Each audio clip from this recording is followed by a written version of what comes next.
കൊற்றവൈ. ഐന്തിണை അഥവാ 5 തരം നിലങ്ങളായ കുറിഞ്ചി, മുല്ലൈ, മരുതം, നെയ്തൽ, പാലൈ എന്നിവയിൽ പലതരം ജീവിത രീതികളും സംസ്കാരങ്ങളും ആദ്യകാലത്ത് നിലനിന്നിരുന്നു. കുറിഞ്ചി എന്നാൽ മലയും മല അടിവാരവും നിറഞ്ഞ പ്രദേശം. ഇവിടെ മുരുകനായിരുന്നു കുലദേവത. മുല്ലൈ എന്നാൽ കാട് നിറഞ്ഞ പ്രദേശം. മഹാവിഷ്ണുവിനെ കുലദേവതയായി ആരാധിച്ചിരുന്നു. മരുതം എന്ന വയൽ പ്രദേശത്ത് ഇന്ദ്രനും, നെയ്തൽ എന്ന ജലപ്രദേശത്ത് വരുണനും, പാലൈ എന്ന വരണ്ട ഭൂമിയിൽ കൊற்றവയുമായിരുന്നു കുലദേവതകൾ. കൊറ്റം എന്നാൽ വിജയം. പ്രാചീനമായ ദ്രാവിഡ ദേവീ വഴിപാടാണ് കൊற்றവൈ. പോർ ദേവതയായ കൊற்றവയെപ്പറ്റി അതിപ്രാചീന ആദിഗ്രന്ഥമായ തൊൽക്കാപ്പിയത്തിൽ കൊற்றവൈ നിലൈ എന്ന ഒരു അധ്യായമുണ്ട്. യുദ്ധത്തിന് പോകുന്ന പോരാളികൾ കൊற்றവയെ സ്തുതിച്ച് പാടി വഴിപാട് ചെയ്യുന്നതാണ് കൊற்றവൈ നിലൈ. കൊற்றവൈ മരവർ എന്ന വിഭാഗത്തിൻ്റെ കുലദേവത ആയിരുന്നു. മരവർ യോദ്ധാക്കൾ വരണ്ട പാലയിലായിരുന്നു താമസിച്ചിരുന്നത്. ഓങ്കുപ്പുകൾ കാനമർ ചെൽവി എന്ന് അകനാനൂറിൽ കുറിച്ചിരിക്കുന്നു. ആദിശക്തിയും മുരുകന്റെ മാതാവുമായി കൊற்றവയെ ഉപമിച്ചിരിക്കുന്നു. കൊற்றവയെപ്പറ്റി നേരിട്ടും അല്ലാതെയും പല ഗ്രന്ഥങ്ങളിലും പ്രതിപാദിച്ചിട്ടുണ്ടെങ്കിലും ചിലപ്പതികാരമാണ് കൂടുതൽ വിശദീകരണം നൽകിയിരിക്കുന്നത്. ചിലപ്പതികാരത്തിലെ മധുരൈ കാണ്ഡത്തിൽ കാടുകാൺ കാതയിൽ കൊற்றവയ്ക്ക് ക്ഷേത്രം ഉണ്ടായിരുന്നതായി പറയുന്നു. മഴയില്ലാത്ത വരണ്ട ഭൂമിയായ പാലയിൽ ജീവിച്ചിരുന്ന ദ്രാവിഡ മരവർ ജനങ്ങൾ യുദ്ധത്തിനായി പോകുന്നതിന് മുന്നേ ത്രിനേത്രങ്ങൾ ഉള്ളവളും ദേവന്മാരാൽ പൂജിക്കപ്പെടുന്നവളുമായ കൊற்றവയെ വഴിപാട് ചെയ്യുമായിരുന്നു എന്ന് ചിലപ്പതികാരം വിവരിക്കുന്നു. കൊற்றവയുടെ രൂപത്തെപ്പറ്റി വെൺപാമാലൈ എന്ന ഗ്രന്ഥത്തിൽ പറയുന്നത്, കയ്യിൽ സിംഹക്കൊടിയും തത്തയും പ്രേതങ്ങളെ സൈന്യമായും പ്രഭയുള്ള തൃശൂലവും എള്ളുണ്ട, പൊരി തുടങ്ങിയ ഭക്ഷണ പദാർത്ഥങ്ങൾ അടങ്ങിയ താലവും ത്രിനേത്രങ്ങൾ ഉള്ളവളും വെൺനാഗങ്ങൾ പോലുള്ള നീണ്ട ജടാമുടിയിൽ ചന്ദ്രക്കല പോലെ തിളങ്ങുന്ന കാട്ടുപന്നിയുടെ വളഞ്ഞ കൊമ്പ്, കഴുത്തിൽ പുലിപ്പല്ല് കൊണ്ടുള്ള താലി, അരയിൽ പുലിത്തോൽ ചുറ്റി, കയ്യിൽ വില്ല്, ഇങ്ങനെ ശിവസ്വരൂപിണിയായി കൊമ്പുള്ള കലമാൻ വാഹനത്തിലേറിയ രൂപമായാണ് ആദിശക്തിയായ കൊற்றവയെ തൊൽക്കാപ്പിയത്തിൽ വർണ്ണിച്ചിരിക്കുന്നത്. ഇത് ആര്യന്മാർ മഹിഷാസുരമർദ്ദിനിയായ ദുർഗയായി കൊற்றവയെ പരാമർശിച്ചു.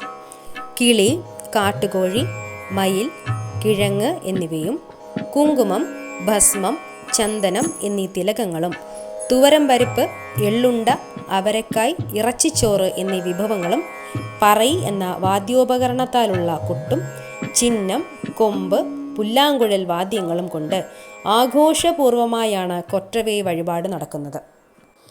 ആരംഭത്തിൽ യോദ്ധാക്കളായ മരവരുടെ കുലദേവതയായും പഴന്തമിഴ് കടവുളായ മുരുകന്റെ മാതാവായും കൊற்றവയെ കരുതപ്പെടുന്നു.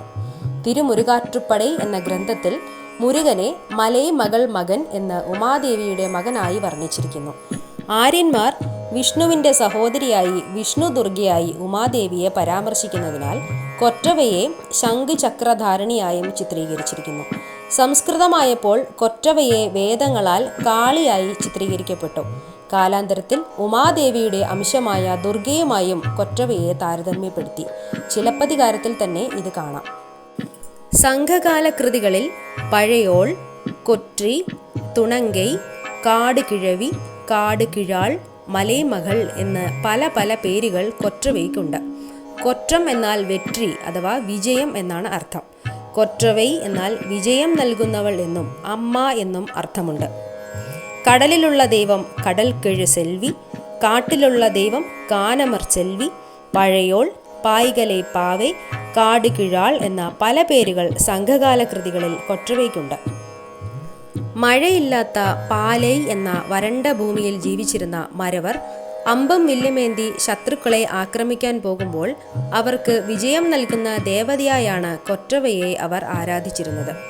അവരുടെ ധൈര്യത്തിൻ്റെയും ശൗര്യത്തിൻ്റെയും അടയാളമായി കൊற்றവയ്ക്ക് ബലിയും നൽകിയിരുന്നു. ഈ ബലിയെ അവിപ്പലി എന്നാണ് സംഘകാല കൃതികളിൽ പറയുന്നത്.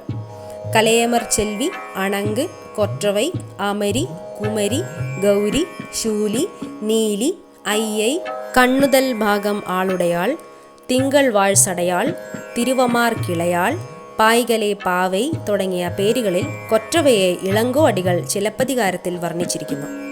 തമിഴകത്തിലുള്ള നൂറ്റാണ്ടുകൾ പഴക്കമുള്ള ക്ഷേത്രങ്ങളിൽ ഇപ്പോൾ ദുർഗയായി ആരാധിക്കുന്നത് കൊற்றവയെയാണ്. ചാലൂക്യം, കേരളം, ശ്രീലങ്ക, മലേഷ്യ, സിംഗപ്പൂർ, കലിംഗ, പശ്ചിമ ബംഗാൾ, ഇന്തോനേഷ്യ തുടങ്ങിയ സാമ്രാജ്യങ്ങളിൽ വിജയക്കൊടി പാറിച്ച ചോഴന്മാരുടെ കുലദേവതയും കാവൽ ദൈവവും ആയിരുന്ന നിസംബസൂദനി കൊற்றവൈ തന്നെയായിരുന്നു. ചേര രാജാവായിരുന്ന ഇളംചേരൽ ഇരുംപൊറയന്റെ മുൻഗാമിയായിരുന്ന പല്യാനെ സെൽകഴുകുട്ടുവൻ ഇറച്ചിച്ചോറ് നിവേദ്യമായി കൊற்றവയ്ക്ക് നൽകി വഴിപാട് നടത്തിയതായി പതിറ്റുപ്പത്ത് എന്ന ഗ്രന്ഥത്തിൽ പറയുന്നു. ചേര രാജാക്കന്മാരുടെ കുലദൈവവും കൊற்றവൈ ആയിരുന്നു. അതുമാത്രമല്ല, മറയൂരിൽ ഉള്ള കൊற்றവയുടെ ഛായാചിത്രം 5000 വർഷങ്ങൾ പഴക്കമുള്ളതാണ്. ആദി ദ്രാവിഡ കുല അടയാളത്തിൻ്റെ ദേവതയായ കൊற்றവൈ ആര്യന്മാരുടെ വരവോടെ ദുർഗ എന്ന പേരിൽ ഇപ്പോഴും ആരാധിക്കപ്പെടുന്നു. ഓം നമഃ ശിവായ.